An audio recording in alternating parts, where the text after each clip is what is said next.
ठीक है। तो आज हम परमेश्वर के इस वचन को हम देखने वाले हैं, जिसका टाइटल जैसा आपको मैंने पहले बताया था, अ, हमारे विश्वास की नींव। ठीक है, दो पत्रस का पहले अध्याय से आज सिर्फ हम दो वचन को देखने वाले हैं। ठीक है, दो वचन को हम देखने वाले हैं। बहुत ही जरूरी बात है। पहले ना मैं दूसरे पत्रस का परिचय दे देता हूँ। ठीक है, इसका लेखक कौन है, अ, इसकी तिथि कब लिखी गई है पत्री। ठीक है, उसके बाद श्रोताएं कौन थे, किन के लिए पत्रस लिखता है ये पत्री। ठीक है, और उसके बाद हम देखेंगे कि इस पत्री का मुख्य विषय क्या है। ठीक है, थोड़ी बातों को हम देखेंगे। और आज हम पहला वचन और दूसरा वचन, ये दो वचन को पर हम फोकस करेंगे। ठीक है, चलिए तो हम आगे बढ़ते हैं और आज का टॉपिक रहेगा हमारे विश्वास की नींव, the foundation of our faith, हमारे विश्वास की बुनियाद। ठीक है, दूसरा पत्रस एक और दो पद। जैसा हमने अभी तक वचन को पढ़ा है, दो पत्रस का पहले अध्याय में पहला पद कहता है कि शमौन पत्रस की ओर से जो यीशु मसीह का दास और प्रेरित है, उन लोगों के नाम जिन्होंने हमारे परमेश्वर और उद्धारकर्ता यीशु मसीह की धार्मिकता से हमारे जैसा बहुमूल्य विश्वास प्राप्त किया है। परमेश्वर के और हमारे प्रभु यीशु की पहचान के द्वारा अनुग्रह और शांति तुम्हें बहुतायत से बढ़ती जाए। ठीक है, तो इन दो वचनों को आज हम देखने वाले हैं, ध्यान से सुनिए, बहुत ही जरूरी हमारे लिए है ये परिचय के विषय में। ठीक है, हम देखते हैं कि आज इस पत्री का लेखक कौन है। ठीक है, सबसे पहली बात, लेखक। पहले पत्रस की पत्री का लेखक कौन था? सिलवानुस के द्वारा लिखा गया था, लेकिन उसके किसके शब्द थे? पत्रस के।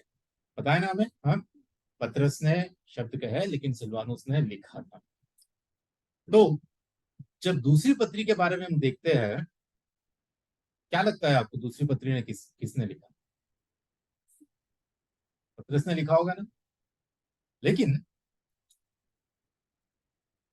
जब हम इतिहास को देखते हैं, बाइबल के सारे किताबों का अ, उसका इकट्ठा किया जाना और बाइबल में दूसरे पत्रस की पत्री को भी रखना, मतलब 66 पुस्तक जो है, इसमें दूसरी पत्रस की ये पत्री को भी जोड़ने में कई लोगों ने संदेह व्यक्त किया था।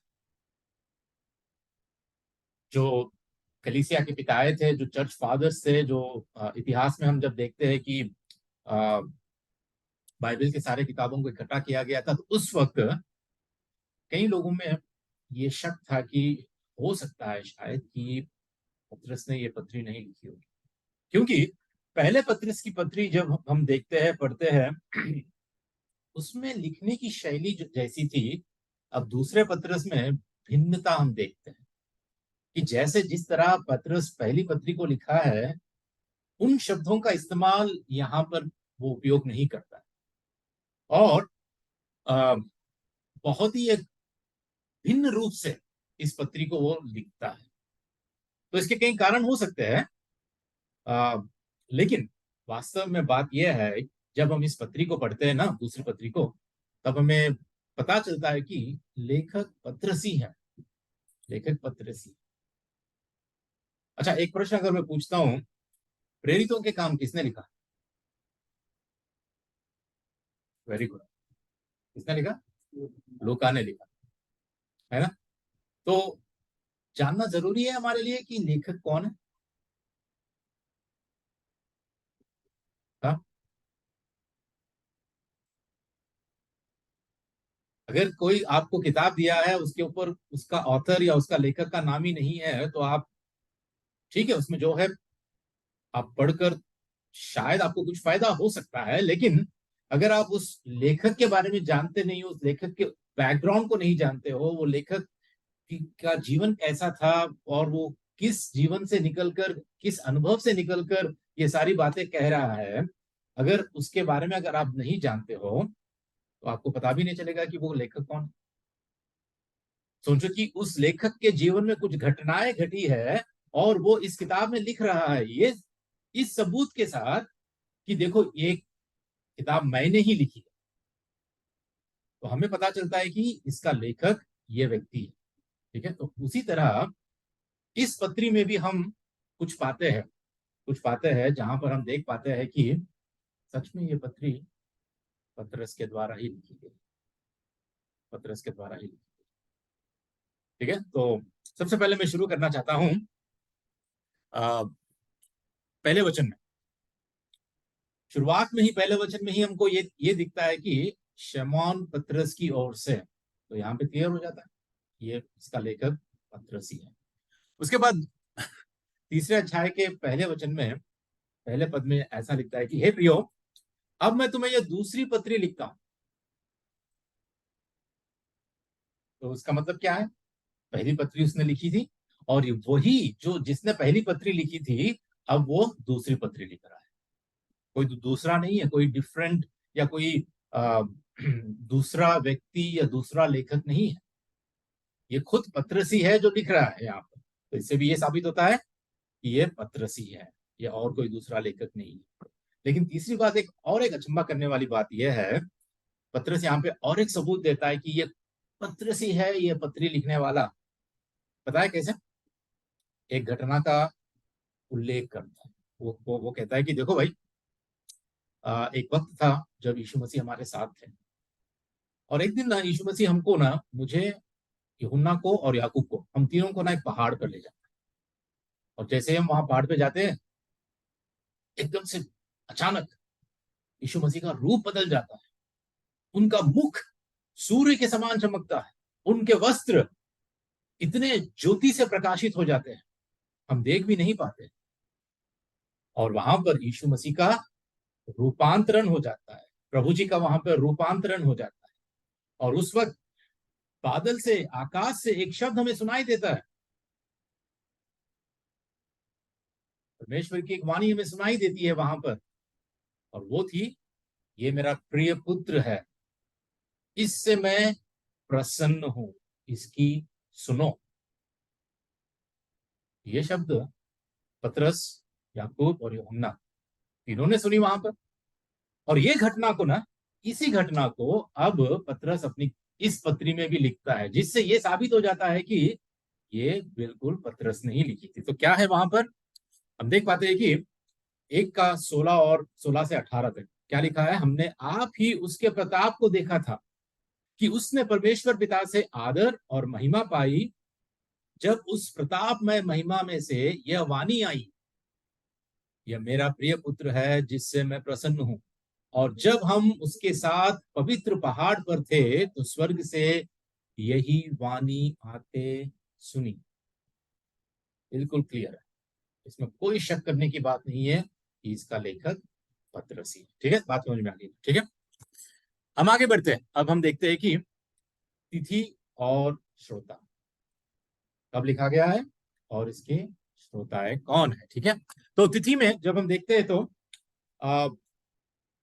68 ईस्वी सन 68 में नीरो की मृत्यु हो गई, और परंपरा कहती है कि नीरो के उत्पीड़न में पतरस की मृत्यु होगी। ठीक है, अगर आप देखते हैं इतिहास को तो the tradition says that Peter was killed upside down on A cross.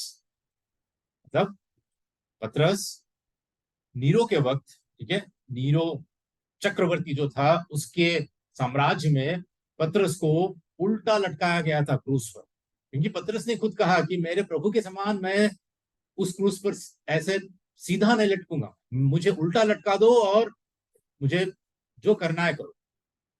उस वक्त ईस्वी सन 68 में, 67 या 68 के बीच में, ठीक है,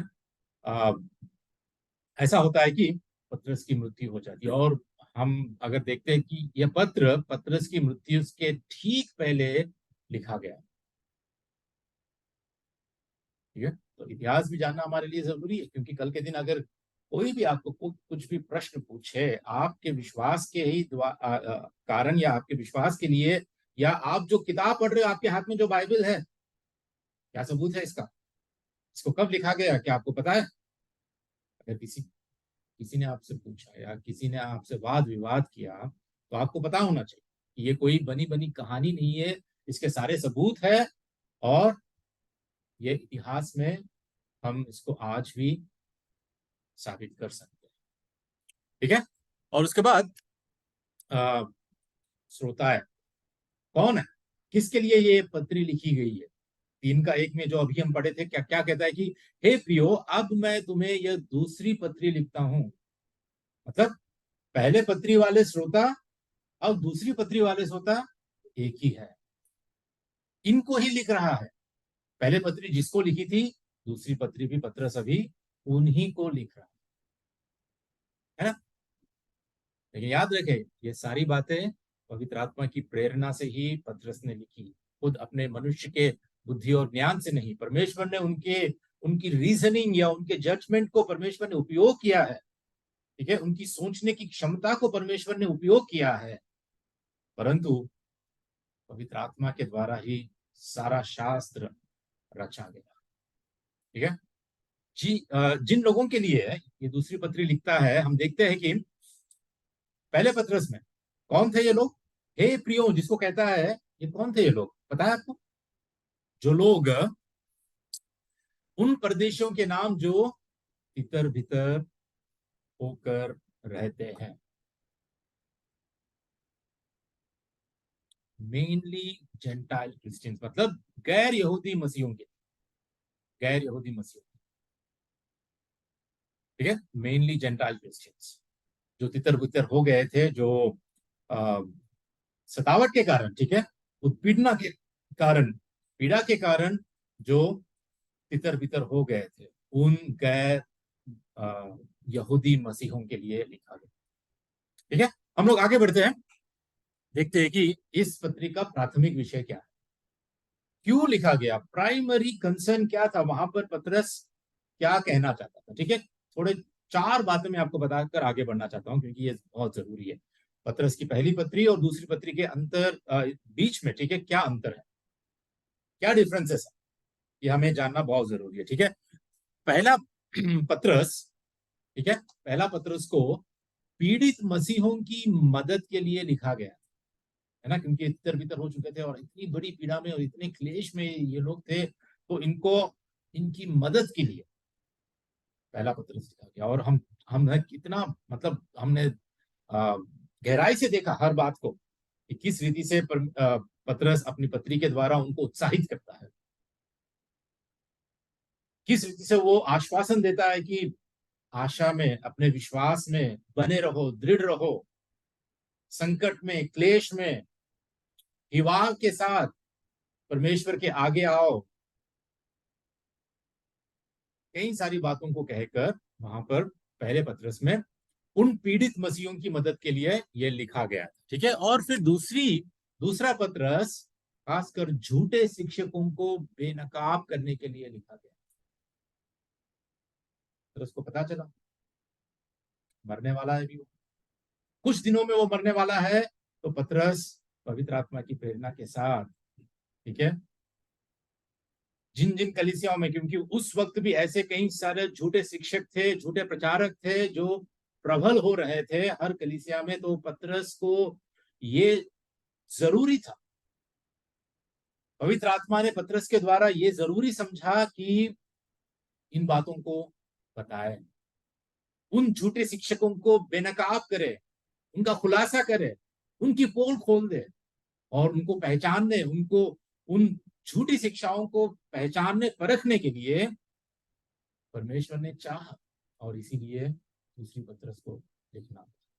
ठीक है, और एक मुख्य विषय मैं आपको बताना चाहता हूं। ठीक है, पहले पत्रस में ना खतरा बाहर से, मतलब लोग जो पीड़ित हो रहे थे वो गैर मसीही, गैर जो अविश्वासी थे ना, उनसे पीड़ित हो रहे थे, मतलब खतरा बाहर से पहले पत्रस, इसलिए पत्रस बहुत ही उनको क्या करता है, उत्साहित करता है, आश्वासन देता है।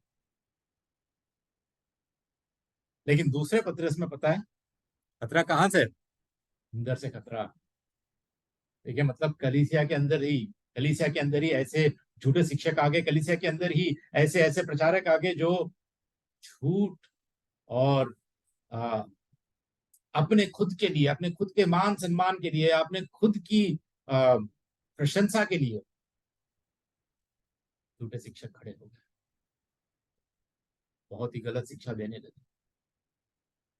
तो ये खतरा अंदर से है। आपको क्या लगता है, बाहर से खतरा ज्यादा खतरनाक है या अंदर का खतरा बहुत खतरनाक? अंदर का, है ना।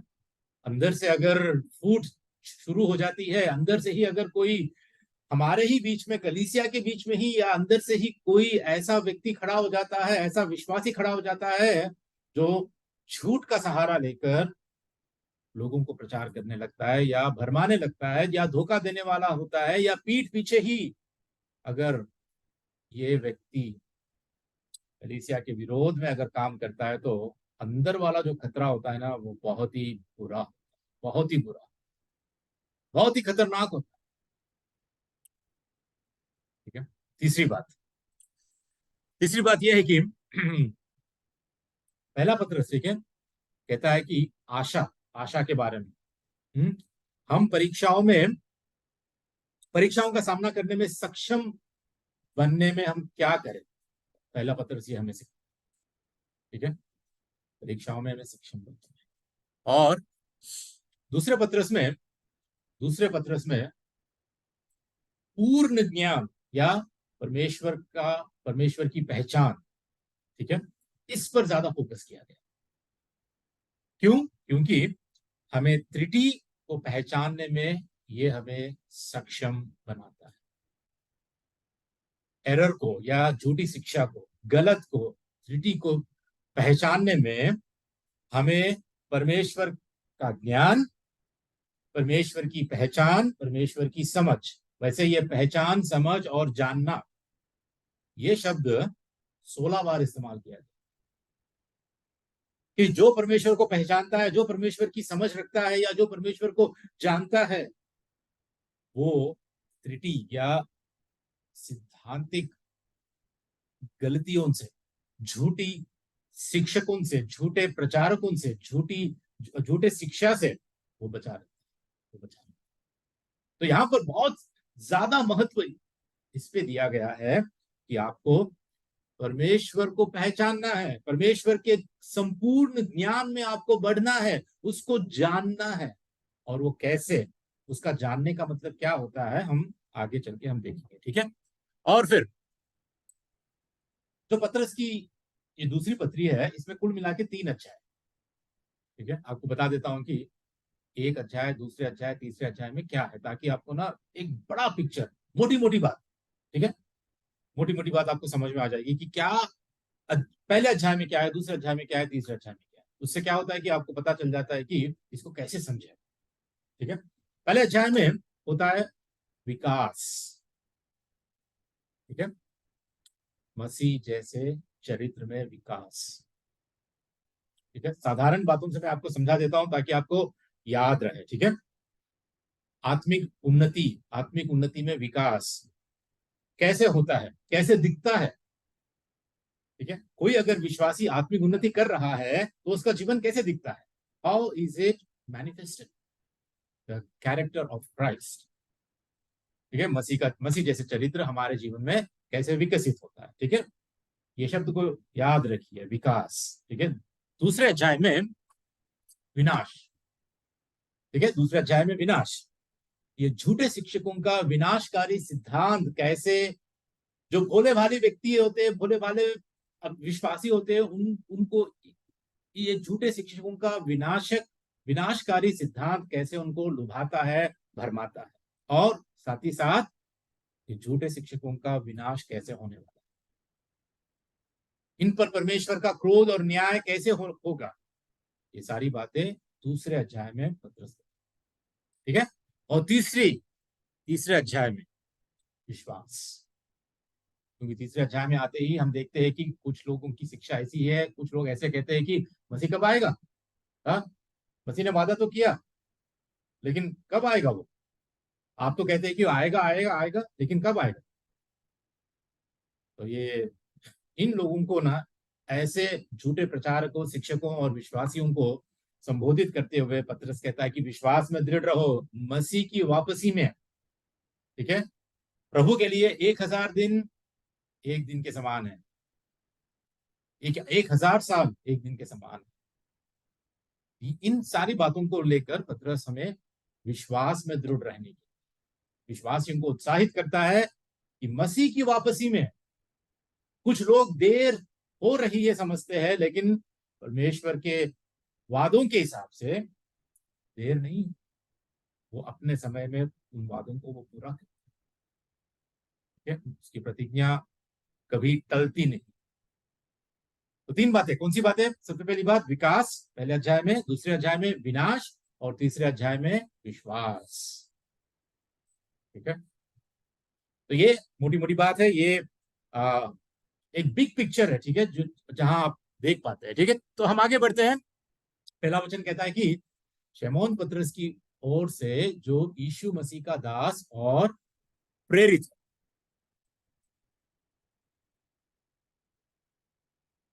ठीक है, क्या कहता है कि पतरस की ओर से अपने आप को क्या क्या संबोधित कर रहा है? वो यीशु मसीह का दास और प्रेरित। 2 बातें कह रहा है, 2 बातें, दास और प्रेरित। सबसे पहले कहता है कि दास। दास मतलब इंग्लिश में इसको कहा गया बॉन्ड सर्वेंट, बॉन्ड स्लेव, मतलब जिसको खरीदा। ठीक है, दास इसलिए कहा क्योंकि पतरस अपने स्वामी के प्रति पूर्ण आज्ञाकारिता का ऋणी था। अपने स्वामी के प्रति वो पूरी रीति से आज्ञा मानने के लिए तैयार था, इसलिए अपने आप को दास कहता है। ठीक है, स्वयं को, ठीक है, स्वयं को यीशु मसीह के दास कहकर पतरस नम्रता को प्रदर्शित करता है।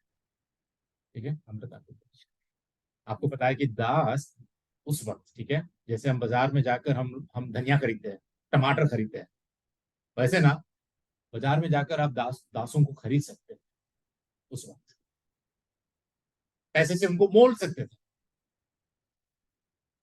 और जब किसी दास को आप खरीद लोगे, वो दास संपूर्ण रीति से आपका बन जाता है। मतलब उसके पास कोई चॉइस नहीं है, आपकी आज्ञा को मानना ही पड़ेगा। पूरी तरह आपके अधिकार में वो दास को रहना पड़ेगा, जीवन जीना पड़ेगा। और लेकिन यहां पर पतरस कहता है कि वो अपनी स्वेच्छा से, अपने खुद की इच्छा से वो परमेश्वर का, प्रभु यीशु मसीह का वो दास बन गया है। मतलब उसकी आज्ञाकारिता में वो पूरी रीति से अपने आप को ऋणी के समान देखता है। ये उतना ही नहीं, देखो, उसने पहचाना कि सबसे पहले एक प्रेरित होने से ऊपर वो मसीह का दास था। पहले अपने आप को दास कहता है, बाद में प्रेरित कहता है ना। उसे मसीह के बहुमूल्य लहू से खरीदा गया था, इस प्रकार वो उसका अपना नहीं। उसने कभी भी मैं खुद अपना हूं ऐसा नहीं सोचा। उसने अपने आप को मसीह को संपूर्ण रीति से दे दिया। दास का मतलब ये होता है, आज कोई भी विश्वासी अगर कहता है कि मैं प्रभु यीशु मसीह का दास हूं, मैं उसका चेला हूं, तो क्या चाहिए? कि वो अपना जीवन संपूर्ण रीति से अपने स्वामी के अधीनता में, स्वामी के अधिकार में जीना चाहिए। अगर कोई दास ऐसा नहीं है तो वो अपने आप को दास नहीं कह सकता। वो कहीं ना कहीं अपने ही मन में वो खुद का स्वामी है ना। कहीं ना कहीं वो अपनी इच्छा के अनुसार अभी भी चल रहा है, परमेश्वर के वचन के अनुसार नहीं। सिर्फ अपने आप को दास या अपने आप को परमेश्वर का सेवक कहने से कुछ होता नहीं है ना। जीवन उस रीति से जब हम जीते हैं पूरी तरह, मेरा स्वामी, मेरा प्रभु, मेरा परमेश्वर, मेरा मन का राजा, मेरा जीवन का राजा मेरा परमेश्वर है, इस रीति से जब हम अपने आप को उसको अर्पित करते हैं, तभी हम कह सकते हैं कि हम प्रभु के दास हैं, हम प्रभु के सेवक हैं। पता है आपको प्रभु के सेवक में और स्वयं सेवक में क्या फर्क होता है? स्वयं सेवक मतलब वॉलंटियर, है ना। जो समाज सेवक होते हैं समाज में जो सेवा करने जाते हैं लोगों की, जिसको हम स्वयं सेवक कहते हैं, वॉलंटियर्स कहते हैं, उसमें और प्रभु के दास में क्या फर्क होता है पता है? स्वयं सेवक, सुनिए, सुविधाजनक होने पर वे सेवा कर सकते हैं। मतलब मेरी सुविधा के अनुसार मैं सेवा करूंगा, मैं सुविधा के अनुसार मैं परमेश्वर के लोगों के बीच में आऊंगा, मेरी सुविधा के अनुसार मैं आऊंगा, जाऊंगा, रहूंगा, करूंगा, जब मुझे अच्छा लगे, जब मेरे पास समय है। इसको हम स्वयं सेवक कहते हैं, वॉलंटियर्स। और अगर बहुत व्यस्त होने पर मैं सेवा को छोड़ भी सकता हूँ। जब मैं इतना व्यस्त हो गया हूँ, कहाँ से मुझे समय नहीं मिलता है इस भाई के पास, इस भाई को फोन करने या इस भाई को उत्साहित करने नहीं है मेरे पास, या इस बहन को मुझे कलीसिया में ले आने के लिए, या उसको उसके साथ मुझे समय बिताने के लिए, या सुसमाचार सुनाने के लिए, या कलीसिया में आके मदद करने के लिए। मतलब जब अगर मैं व्यस्त होता हूं तो मुझे आप परेशान मत करो, भैया आप क्यों मुझे कॉल करके मुझे ये करो वो करो कहते हैं, मुझे परेशान मत करो, मैं बहुत व्यस्त हूँ अभी। स्वयं सेवक ऐसे मतलब अपनी अपनी व्यवस्था, अपनी व्यस्तता को, ठीक है, परमेश्वर के लिए छोड़ नहीं सकते हैं। लेकिन प्रभु के दास के लिए कोई चारा नहीं। प्रभु के दास ये नहीं कह सकता कि नहीं प्रभु अभी मुझे मैं बहुत बिजी हूँ, मैं बहुत व्यस्त हूँ, अभी ना ये टाइम नहीं है मेरा। जब मेरा समय आ गया ना, जब मैं सुविधा रहेगी मुझे, तब मैं समय निकालूंगा, तब मैं अपना पैसा खर्च करूँ, तब मैं अपने शरीर से कष्ट करूंगा। लेकिन दास के पास ऐसा नहीं है, दास ऐसा नहीं होता है। दास परमेश्वर के अधीनता में जीता है। स्वयं सेवक अपनी सेवा के लिए मान्यता की अपेक्षा रखता है। स्वयं सेवक क्या करता है कि जो काम उसको दिया जाता है, उसकी सेवा जब करते हैं ना, किसी की सेवा करते हैं, तब वो सोचता है, वो इज्जत के लिए, मान्यता के लिए, अपनी मर्यादा, मैं जब कुछ करूं, कुछ सेवा करूं, तो लोग मेरी मर्यादा करनी चाहिए, हाँ मेरी इज्जत है। हाँ पास्टर जी आप कितने भले हो, आप कितने महान हो, आप कितना हमारी मदद की है, आपने ये किया है वो किया है। मतलब एक्सपेक्टेशन लोगों से ना, अपेक्षा होती है। ये परमेश्वर के दास नहीं है। तो जो कि उस वक्त के दास, क्या स्वामी कभी उनसे कहता है अरे वाह बहुत बढ़िया दास, तूने बहुत अच्छा काम किया आज के दिन? उसकी कभी प्रशंसा होती भी नहीं थी। और प्रशंसा के लिए एक दास अपनी खुद की प्रशंसा के लिए, अपने खुद के आदर सम्मान और मान्यता के लिए वो कभी भी एक्सपेक्ट नहीं करता, अपेक्षा नहीं करता था। दास का ये गुण होता है, परमेश्वर के सच्चे दास का ये गुण होता है, ऐसा चरित्र होता है कि वो किसी से भी अपेक्षा नहीं करता। कोई भी एक सच्चा विश्वासी इस रीति से परमेश्वर की जब सेवा करता है, तो वो मान मर्यादा की ही अपेक्षा नहीं करता है। उसके लिए कोई उसका सम्मान करे, आदर करे या बेइज्जती भी करे, कुछ फर्क नहीं, फर्क नहीं। क्योंकि वो जो कुछ करता है परमेश्वर के अधीन होकर, परमेश्वर के धन्यवादी होकर। फिर पतरस क्या कहता है? मैं प्रेरित हूं। उसने सिर्फ ये नहीं कहा कि मैं दास हूं, और उसने सिर्फ ये नहीं कहा कि मैं प्रेरित हूं, उसने दास कहा, अपने आप को प्रेरित भी कहा। प्रेरित क्यों कहा? अपने आप में घमंड बताने के लिए नहीं कि देखो मैं प्रेरित हूं, देखो मैं prophet, I am a prophet, मैं भविष्य सकता हूं, या मैं प्रचारक हूं, मैं अपोस्टल हूं। अपने आप में वो घमंडी बनकर या अपने आप को कोई एक बड़ा दर्जा देने के लिए नहीं कहा। प्रेरित का मतलब आप जानते हैं, मैंने कई बार आपको सुनाया भी है कि भेजा गया है, यीशु मसीह के द्वारा नियुक्त करके सुसमाचार के प्रचार के लिए वो भेजा गया है। लेकिन यहां पर एक बात को हमें ध्यान से सोचना है कि जब कोई भी पौलुस हो, पतरस हो या यूहन्ना हो, अपने आप को जो वो प्रेरित कह के यहाँ संबोधित करते हैं, तो एक अधिकार को हम देखते हैं, प्रेरित होने का अधिकार जो यीशु मसीह के द्वारा उनको दिया गया है, अपने पवित्र शास्त्र को रचने के लिए।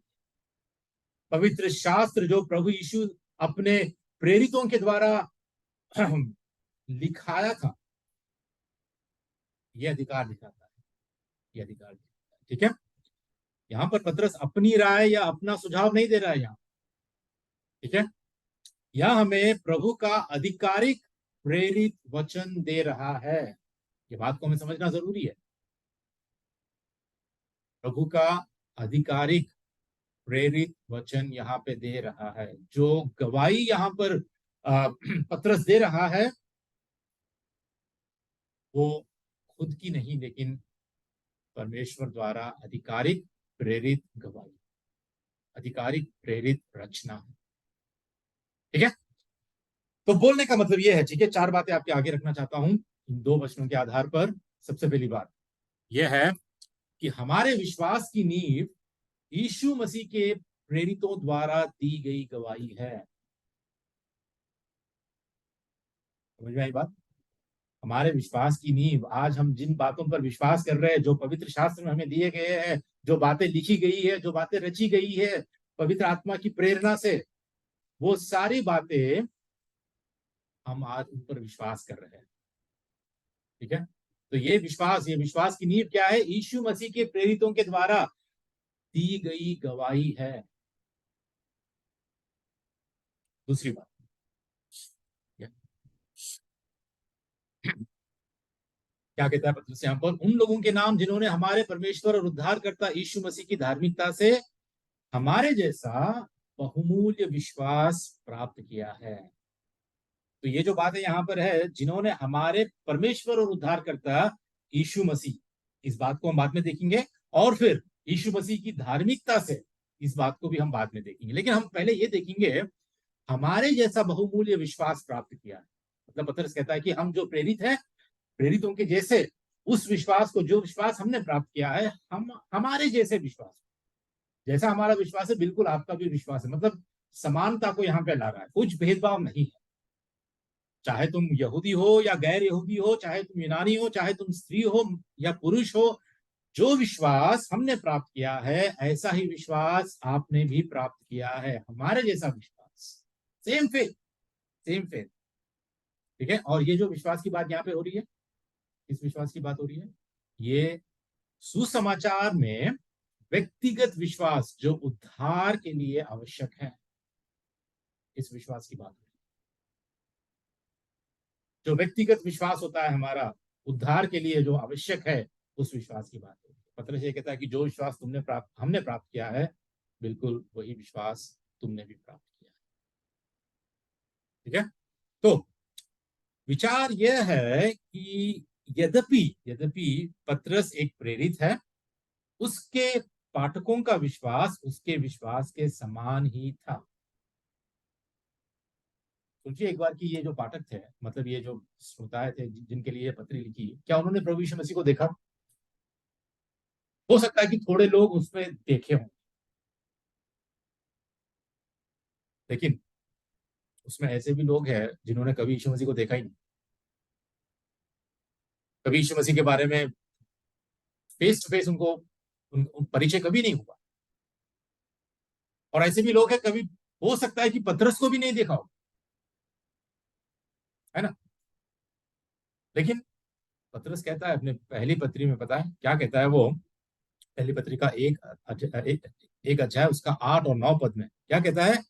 उसमें उससे, ठीक है, उससे तुम बिन देखे प्रेम रखते हो, और अब तो उस पर बिन देखे भी विश्वास करके ऐसे आनंदित और मगन होते हो जो वर्णन से बाहर और महिमा से भरा हुआ है, और अपने विश्वास का प्रतिफल अर्थात आत्माओं का उद्धार प्राप्त करते हो। मतलब ये लोग बिन देखे विश्वास किए हैं, जैसे आज भी हम बिन देखे हम विश्वास कर रहे हैं। क्यों? क्या आप ये सोच सकते हैं कि पतरस ने विश्वास किया है, पतरस ने प्रभु यीशु मसीह को देखा था, यीशु मसीह के साथ 3.5 साल था, इसीलिए उसने विश्वास किया? और जो विश्वासी प्रभु यीशु मसीह को कभी देखे नहीं थे, उनका भी विश्वास, पतरस कहता है, वही विश्वास है, और हमारा भी यही विश्वास है। मतलब दो विश्वास भी एक ही है, समान ही है। क्यों? कैसे? क्योंकि ये विश्वास, चाहे पतरस का विश्वास हो, चाहे उस उस वक्त के विश्वासियों का विश्वास हो, या इस वक्त के हम जैसे विश्वासियों का भी विश्वास हो, सब विश्वास परमेश्वर के द्वारा ही हमने प्राप्त किया है, परमेश्वर के द्वारा ही हमें मिला है। एक समान है उनका विश्वास और हमारा विश्वास, सच्चा विश्वास, ठीक है। जैसे प्रेरितों का विश्वास था वो सच्चा विश्वास अगर आज हमने प्राप्त किया है तो वो केवल और केवल परमेश्वर के अनुग्रह से ही हमने हमने प्राप्त किया, ठीक है। क्या लिखा है यहां पर? प्राप्त किया है, बहुमूल्य विश्वास प्राप्त किया है। इसने ये नहीं कहा कि हमने कमाया है, विश्वास को हम कमा नहीं पाते, विश्वास को सिर्फ हम रिसीव करते हैं, हम प्राप्त कर सकते हैं, ठीक है। इसका अर्थ यह है कि विश्वास एक उपहार है, it is a gift of God. विश्वास एक उपहार है जो हमें परमेश्वर से प्राप्त होता है। यह मानवीय प्रयास, बुद्धि या योग्यता के कारण नहीं, बल्कि परमेश्वर की सर्वोच्च अनुग्रह, it is because of God's sovereign grace, परमेश्वर की सर्वोच्च कृपा या अनुग्रह के कारण है। इसलिए ना हमें अपने विश्वास पर घमंड हम नहीं कर सकते। कई गवाहियों को हम सुनते हैं ना, टेस्टिमनीज को, जब लोग आके खड़े होते हैं, गवाही देते हैं और ये कहते हैं कि मैंने विश्वास किया, मैंने प्रभु यीशु मसीह पर विश्वास किया, मैंने उसके वादों पर विश्वास किया और प्रभु ने मेरे विश्वास को अंगीकार किया, मैंने मेरे विश्वास का आदर किया और प्रभु ने यह चमत्कार किया। कहीं ना कहीं ऐसे लोगों के गवाही में हम देखते हैं कि ऐसा आत्मिक घमंड नजर आता है। सोचते हैं कि मैंने विश्वास, बात सच है कि हमको ही विश्वास करना है, ठीक है। विश्वास के लिए क्षमता परमेश्वर देता है, विश्वास हमारे अंदर को उत्पन्न करवाता है, लेकिन विश्वास तो हमें ही करना है।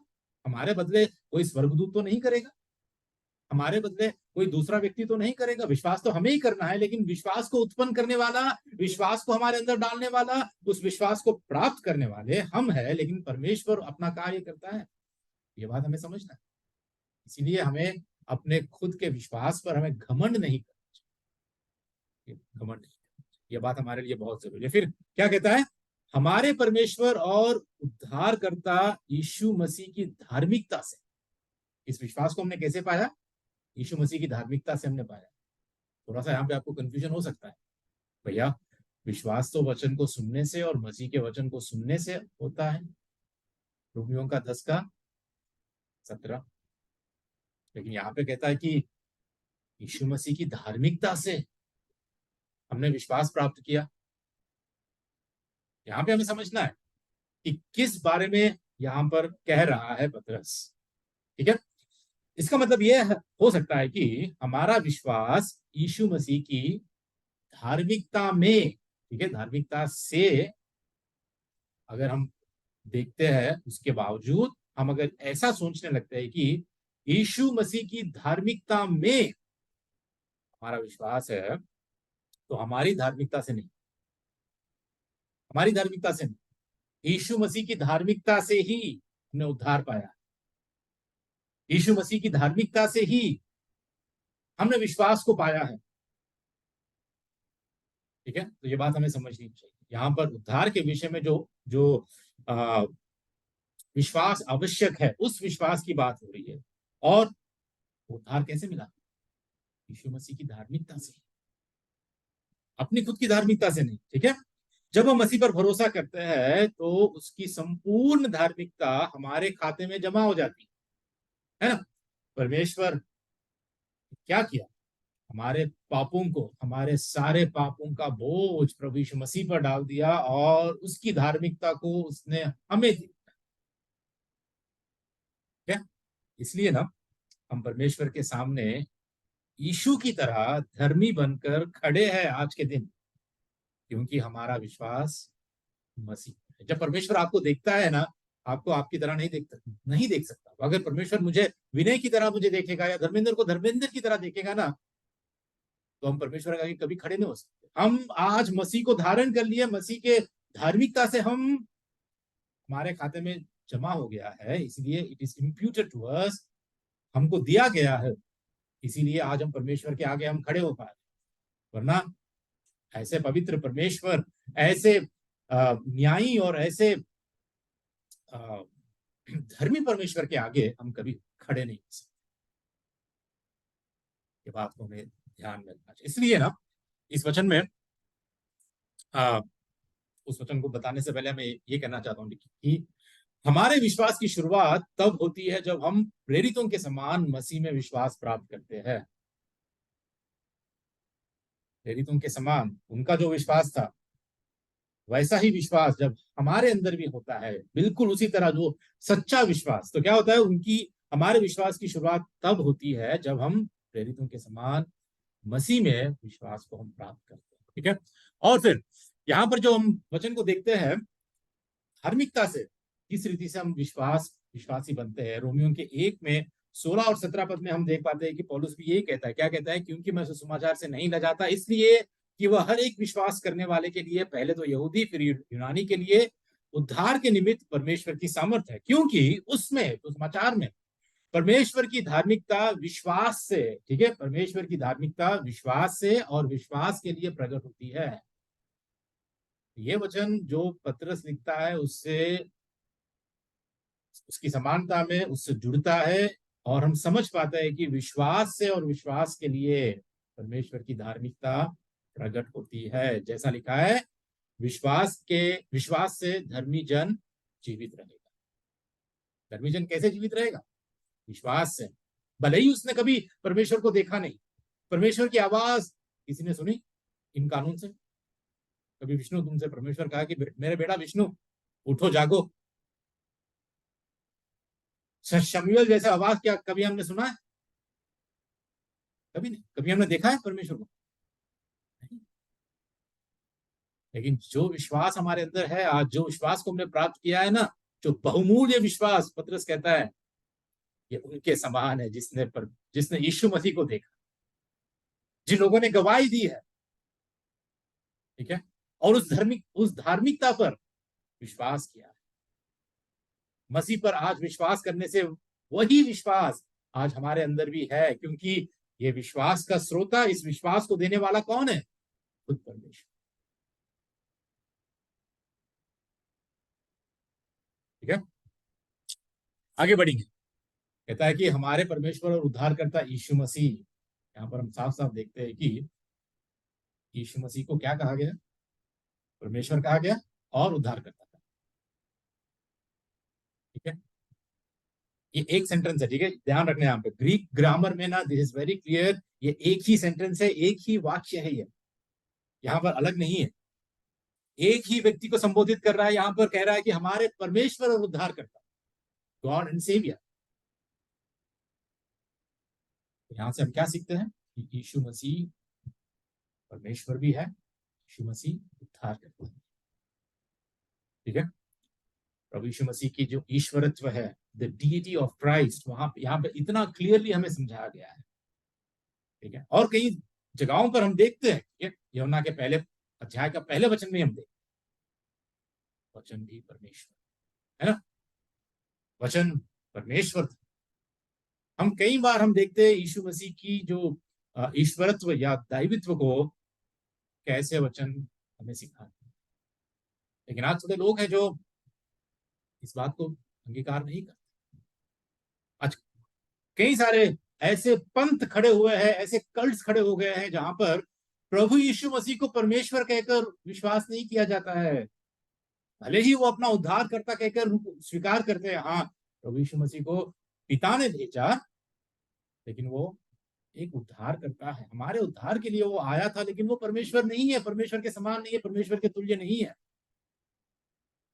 ऐसे झूठे शिक्षक आ चुके हैं, झूठी शिक्षाएं हो रही है। लेकिन वचन में हम साफ साफ पाते हैं कि परमेश्वर और उद्धार करता, और कैसे, और ऐसे कई सारे मसीह भी हमारे बीच में है जो यीशु मसीह को सिर्फ उद्धार के लिए ही विश्वास किया। मतलब प्रभु मुझे उद्धार देते, उस नरक को मैंने नहीं जाना चाहता, है ना, मैं यहाँ पर भी, इस धरती पर भी मुझे स्वर्ग चाहिए, धरती को छोड़ने पर भी मुझे स्वर्ग ही चाहिए।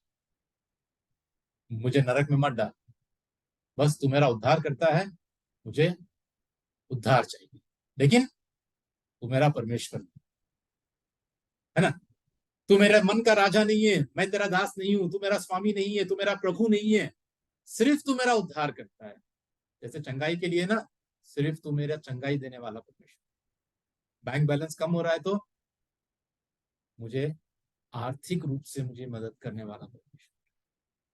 मेरी नौकरी में मुझे इंक्रीमेंट देने वाला परमेश्वर, मेरा प्रमोशन करने वाला परमेश्वर, मेरी जरूरतों को पूरी करने वाला परमेश्वर तू, मुझे चराने वाला चरवाहा तू है ना।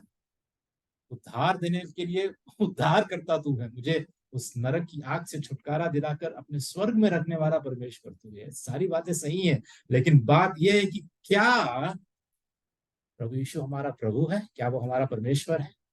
कि क्या हम उसके दास है? क्या वो हमारा दिल का, हमारे मन का राजा है कि हम उसकी आज्ञाकारिता में आज जीवन जी रहे हैं? चाहे वो हमें कुछ दे या ना दे, फिर भी क्या वो हमारा परमेश्वर है? या हमारे जीवन में शिकायत, हमेशा कुड़कुड़ाहट, हमेशा ये मुझे ये नहीं मिला, वो नहीं मिला? हमारी प्रार्थनाओं में क्या हम ऐसे ही प्रार्थना कर रहे हैं? पिछले साल में एक व्यक्ति को इस रीति से प्रार्थना करते सुना। पता है उसने क्या प्रार्थना की? प्रभु जी, पिछली साल कुछ गड़बड़ हो गई थी, लेकिन इस साल ये गड़बड़ फिर से ना करना। मैं सोच रहा था कि क्या गड़बड़। वो कह रहा था कि प्रभु जी, इस साल दो बातें मैं तुझसे पूछ रहा हूँ। एक तो तू मोटा करना, एक तू पतला करना। सोच रहा कि किसको मोटा करना है, किसको पतला करना है। उसने क्या प्रार्थना? मेरे बैंक बैलेंस को मोटा करना और मेरे शरीर को पतला करना। पिछले साल ना उल्टा हो गया था। पिछले साल मेरा बैंक बैलेंस पतला हो गया और मैं मोटा हो गया। लेकिन प्रभु जी, अब मिक्सअप नहीं करना, ठीक है? अब इस साल ना मेरे बैंक बैलेंस को मोटा कर और मुझे पतला कर, मेरे शरीर को पतला कर। मैं घटना चाहता हूँ, मेरे मेरे वजन को मैं घटाना चाहता हूँ। कई लोगों के जीवन में प्रभु यीशु स्वामी नहीं है, वो प्रभु नहीं है। He is not the Lord. वो सिर्फ सेवियर, उद्धार कर, सिर्फ उद्धार कर। ठीक है, हो सकता है कि आज आप कहेंगे कि हाँ, मैं यीशु पर विश्वास करता हूँ। बड़ी अच्छी बात है, आत्माएं विश्वास कर देती है ना? लेकिन हमें यह सुनिश्चित करना है कि किस यीशु पर हम विश्वास कर रहे हैं। क्या बाइबल का यीशु पर हमारा विश्वास है, या कोई काल्पनिक यीशु पर हमारा विश्वास है? यह हमें सुनिश्चित करना है, और इसलिए पतरस कहता है परमेश्वर और उद्धार करता, परमेश्वर और उद्धार। ठीक है, तो यही बात है। प्रश्न यही है कि आपका विश्वास किस यीशु में है? किस यीशु में आपका विश्वास है? बाइबल के यीशु में जो कहता है कि क्रूस उठाओ, मेरे पीछे हो लो। क्या सच में हम उसके दास है? सच में उसके चेले हैं? क्या हमारा विश्वास सच्चा है या झूठा है? कि क्लेश आ गए, मुसीबतें आ गए, या किसी के दबाव में हम वचन के विरोध में भी हमने जो करना है हम कर बैठे? क्या उसकी बातों पर हमें इतना विश्वास है, उसकी बातों पर हमें इतना भरोसा है कि जो उसने कहा, मेरा उद्धार करता, मेरा परमेश्वर जो उसने कहा, जो प्रतिज्ञा की है, वो पूरा होगा जरूर मेरे जीवन में। उसकी आज्ञाएं मेरे लिए बहुमूल्य है। वो जो कहता है मेरा स्वामी, मैं उसका दास, मेरे लिए ये जरूरी है कि मैं उसकी आज्ञा मानूं, आज्ञाकारिता में मैं बढ़ूं, पवित्रता में मैं बढ़ूं, धार्मिकता का जीवन में जीऊं। किस यीशु में हम विश्वास कर रहे हैं?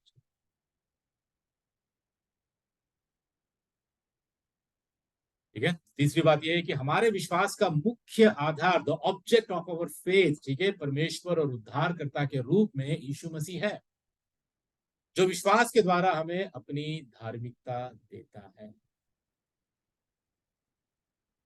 हमने खुद नहीं कमाई है धार्मिकता। प्रभु यीशु मसीह के पाप रहित जीवन से जो धार्मिकता उसने कमाई है, उस धार्मिकता को आज हमें विश्वास के द्वारा परमेश्वर ने हमें दिया है। धार्मिकता के कारण ही परमेश्वर के आगे हम धार्मिक हैं। ठीक है। दूसरी बात, दूसरा वचन क्या कहता है पतरस यहाँ पर? परमेश्वर के और हमारे प्रभु यीशु मसीह की पहचान के द्वारा अनुग्रह और शांति तुम में बहुतायत से बढ़ती जाए। बहुत ही जरूरी बात, ध्यान से सुनिए, मैं समाप्त करने वाला हूँ बस 5 मिनट। परमेश्वर के और हमारे यीशु मसीह की पहचान, इंग्लिश में यहाँ पर नॉलेज कहा है, ठीक है। पहचान जो मैंने अभी तक आपको बताया, इसके 2-3 बातें यहाँ पर हम देख सकते हैं। पहचान, समझ और जानना, ठीक है। पहचान, समझ और जानना। पतरस अपने इस दूसरे पत्री में इस बात पर इतना जोर देता है कि ये बहुत ही जरूरी है कि परमेश्वर को जानना, परमेश्वर के बारे में समझ रखना और परमेश्वर की पहचान हमारे अंदर हो। ये बहुत जोर देता है, क्योंकि यही यही है जो हमें त्रुटि या सिद्धांतिक गलत शिक्षाओं से हमें बचाता है। देखते हैं हम कैसे, ठीक है। जहां पर ये पहचान लिखा गया है ना, जैसा कि मैंने बताया, ये समझ और जानना है। कुछ वचनों को आपके आपके आगे रखना चाहता हूं मैं, लेकिन उससे पहले, ये जो समझ है, ये जो पहचान है, ये जो नॉलेज है, ये सिर्फ जानकारी या तथ्य नहीं है। This is not just information and facts. कि किसी के बारे में अगर तुम उनको कभी देखा भी नहीं, लेकिन उसके बारे में कुछ जानकारी अगर हासिल करना है, आज इंटरनेट पे चले जाओ, गूगल पे चले जाओ, जो जितने भी बड़े बड़े हस्तियां हैं उन सबके बारे में आप जान सकते हो। क्या किसी सब्जेक्ट के बारे में आपको पढ़ना है तो उसके बारे में आप पढ़ सकते हो, जान सकते हो। लेकिन ये बात, जो नॉलेज यहाँ पर, जो पहचान जो है, वो इस पहचान के बारे में नहीं है कि ये केवल एक इंफॉर्मेशन, एक जानकारी नहीं है, बल्कि ये एक अंतरंग, तो हमारे भीतर जो एक ऐसा इंटीमेट रिलेशनशिप, एक अंतरंग रिश्ता है, उस रिश्ते की बात है कि हम परमेश्वर से जुड़े होकर परमेश्वर को हम पहचानते हैं। 2 वचन आपके आगे रखना चाहता हूं मैं। दूसरे तिमुथियुस का 2:19 में क्या लिखा है पता है? प्रभु अपनों को पहचानता है जो उसके है, जो प्रभु के है। प्रभु क्या कहता है? प्रभु अपनों को पहचानता है, और जो कोई प्रभु का नाम लेता है वो अधर्म से बचा रहे। मतलब जो अधर्म से बचा रहता है, ईश्वर उसको पहचानता है। फिर मती के 7:23 में पिछले ही हफ्ते हमने देखा, जब हमारे बीच में जो गेस्ट स्पीकर आए थे, उन्होंने यही वचन को प्रचार किया था, है ना। झूठे भविष्य वक्ताओं से प्रभु क्या कहता है? तब मैं उनसे खुल कर कह दूंगा, मैंने तुमको कभी नहीं जाना। तो यहाँ पर हम परमेश्वर को जानने से बढ़कर परमेश्वर हमें जानना चाहिए, परमेश्वर हमें पहचानना चाहिए। इस पहचान की बात हो रही है। तो क्या यहाँ पर दोनों ओर से, दोनों तरफ से, तुम्हारी ओर से भी और परमेश्वर की ओर से, क्या उस रिश्ते में, उस संबंध में, उस अटूट और उस आंतरिक रिश्ते में क्या आप जुड़े हुए हैं परमेश्वर के साथ? क्या परमेश्वर को आप जानते हैं व्यक्तिगत रूप से? क्या पहचानते हैं? क्या प्रभु कह सकता है कि विष्णु मैं तुम्हें पहचानता हूं, धर्मेंद्र तुम मेरे? क्या उस दिन, उस अंत के दिन, उस न्याय के दिन, क्या परमेश्वर हमसे ये कह सकता है? क्या कह सकता है? वरना ये कहेगा मैंने तुमको कभी नहीं जाना, मैंने तुमको कभी नहीं जाना। मतलब इतनी इतनी भयानक, इतनी दुख की बात होगी उस वक्त, हम सोच भी नहीं सकते कि परमेश्वर खुद कहेगा कि मैंने तुम्हें कभी नहीं जाना। बहुत ही दुख की बात है, ठीक है। और एक बात पौलुस कहता है, ठीक है, पुलिसियों पुलिसियों की पत्री को लिखते हुए, पुलिसियों के इस कलीसिया को, ठीक है, उनके लोगों को लिखते हुए पौलुस प्रार्थना कर रहा है। एक्चुअली पौलुस ये प्रार्थना कर रहा है कि इसलिए जिस दिन से ये सुना है, हम भी तुम्हारे लिए प्रार्थना करने और विनती करने से नहीं चूकते हैं कि, ध्यान दीजिए, जो मैं हाईलाइट किया हूं दूसरे कलर में, उन शब्दों को ध्यान दीजिए। क्या लिखा है उन पर? तुम सारे आत्मिक ज्ञान और समझ सहित परमेश्वर की इच्छा की पहचान में परिपूर्ण हो जाओ, ताकि तुम्हारा चाल चलन प्रभु के योग्य हो और वह सब प्रकार से प्रसन्न हो और तुम में हर प्रकार के भले कामों का फल लगे और परमेश्वर की पहचान में बढ़ते जाओ। 2 बात ध्यान से सुनना, ठीक है। 2 बातें यहां पर। पहली बात, आत्मिक ज्ञान और समझ। आत्मिक ज्ञान और समझ। लोग आजकल कहते हैं आत्मिक ज्ञान, आत्मिक, अरे तुम्हें तो ज्ञान की जरूरत ही नहीं है, बस परमेश्वर है, पवित्र आत्मा है, तुम्हें चलाएगा। ज्ञान हासिल करके क्या करोगे? ज्ञान तुम्हें ना और भी अहंकारी बना देगा, घमंडी बना देगा। अधिक ज्ञान से तुम फूल जाओगे। पौलुस क्या कहता है? आत्मिक ज्ञान और समझ कितनी जरूरी है हमारे लिए। आत्मिक ज्ञान और समझ का मतलब क्या है? कि हम परमेश्वर की इच्छा के बारे में वैसा जानना जैसा उसने अपने वचन में प्रकट किया, जैसा उसने अपने आप को अपने वचन में प्रकट किया, अपने अपने आ, अपने खुद को उसने प्रकट किया। उन बातों को अगर हम नहीं जाने तो हमारे आत्मिक ज्ञान में हम कभी नहीं बढ़ेंगे, आत्मिक उन्नति में हम कभी नहीं बढ़े। क्या हम जानते हैं परमेश्वर को जैसे उसने अपने आप को प्रकट किया अपने वचन में? क्या वचन वचन को हम पढ़ रहे हैं, वचन को हम जानने की हम कोशिश कर रहे हैं, वचन में हम लोग क्या हम आ, संघर्ष कर रहे हैं, क्या हम आ, मेहनत कर रहे हैं वचन को जानने की? एक दिन उसके आगे खड़े होंगे तो हम क्या कहेंगे? परमेश्वर मैं नहीं जानता, ऐसा हम नहीं कह सकते। जब सब कुछ परमेश्वर ने हमें दिया है, जानने की सुविधा भी आज हमें दी है, लेकिन हम अगर आलसी है, अगर हम आत्मिक ज्ञान को हम प्राप्त नहीं करते, आत्मिक ज्ञान में हम नहीं बढ़ते, ठीक है, उस समझ में हम नहीं बढ़ते, तो हम बहुत धोखा। दूसरी बात क्या कह रहा है? ठीक है, दूसरी बात, सिर्फ आत्मिक ज्ञान यहाँ पर बुद्धि और ज्ञान में इंफॉर्मेशन नहीं, वचन हमें वहीं पे नहीं छोड़ता है। It is not just about information, but this information will bring transformation. ठीक है, ये आत्मिक ज्ञान हमारे जीवन में परिवर्तन को लेकर आता है, यदि हम परमेश्वर की पहचान में बढ़ते हैं। दूसरी बात, ठीक है, दूसरी बात क्या है यहाँ पर? परमेश्वर की पहचान। एक कहता है कि आत्मिक ज्ञान और समझ, और फिर कहता है कि परमेश्वर की पहचान, मतलब एक व्यक्तिगत अंतरंग संबंध, परमेश्वर के साथ वो संगति, परमेश्वर के साथ हमारे व्यक्तिगत जीवन में उसके साथ जो हमारा रिश्ता है, उसकी बात, उसमें पहचान। एक पति और पत्नी अपने एक दूसरे को कैसे पहचानते हैं, एक दूसरे के बारे में भी जानते हैं और एक दूसरे को भी पहचानते हैं। ठीक है, तो ये हमारे लिए बहुत ही जरूरी है।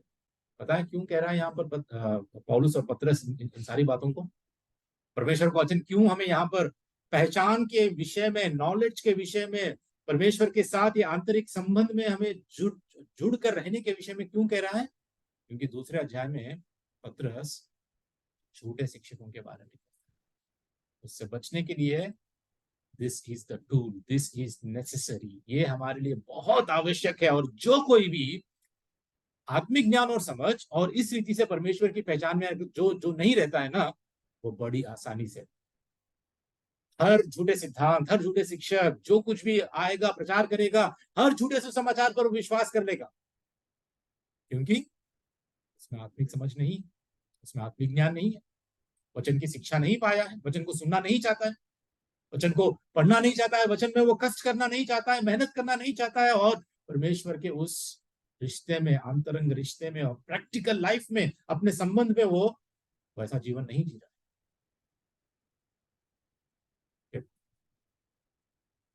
माइकल ग्रीन, ठीक है, माइकल ग्रीन ऐसा कहते हैं, यीशु के व्यक्तित्व का गहरा ज्ञान झूठे सिद्धांत के खिलाफ सबसे सुरक्षित सुरक्षा। A deeper knowledge of the person of Jesus is the surest safeguard against falsehood. क्या ये है हमारे पास गहरा ज्ञान प्रभु यीशु मसीह के व्यक्तित्व के बारे में? अगर झूठ ऐसा ऐसा गहरा ज्ञान हमारे अंदर नहीं है, तो हर झूठी शिक्षा, हर झूठे सिद्धांत के लिए हम असुरक्षित हो जाते हैं। ठीक है, we will get exposed to it। ठीक है, अंत में तो चौथी बात यह है कि जैसे जैसे हम परमेश्वर और हमारे प्रभु यीशु के ज्ञान में बढ़ते हैं, हमारे विश्वास की आशीष कई गुना अनुग्रह और शांति है। ठीक है, अनुग्रह क्या है, शांति क्या है, इसके बारे में तो मैं फिर से नहीं कहूंगा, क्योंकि बहुत हमने देखा है पहले पत्रस की पत्री में ही। अनुग्रह क्या है, शांति क्या है, परमेश्वर के साथ जब हम, हमारी शांति बन जाती है, मेल मिलाप होती है, होता है, तभी हम शांति को, सच्ची शांति तो कुछ प्रश्नों को आपके आगे रखकर मैं समाप्त करना चाहता हूं।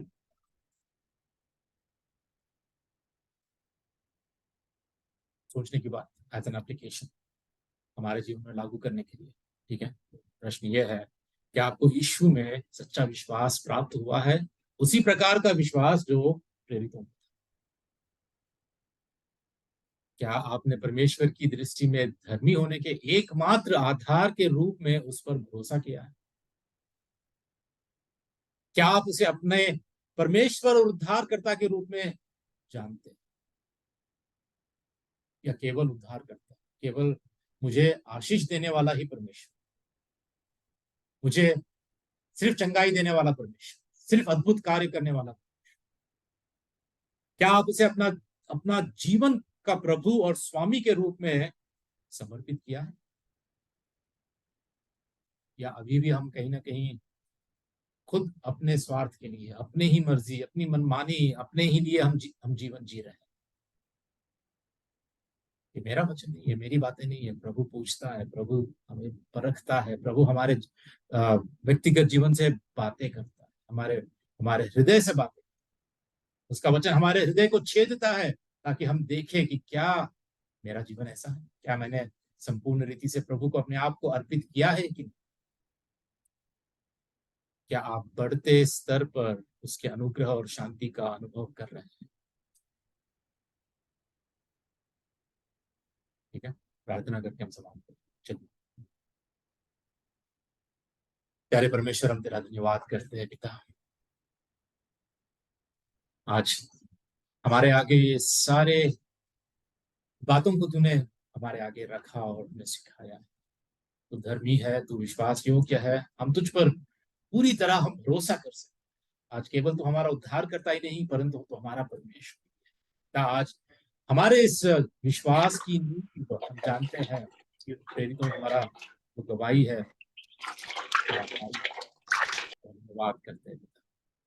सब कुछ आज तेरे चरणों में हम अर्पित करते हुए, आगे के समय को भी तेरे हाथों को अर्पित करते हुए, इस प्रार्थना विनती को प्रभु यीशु मसीह के नाम से हम मांगते हैं।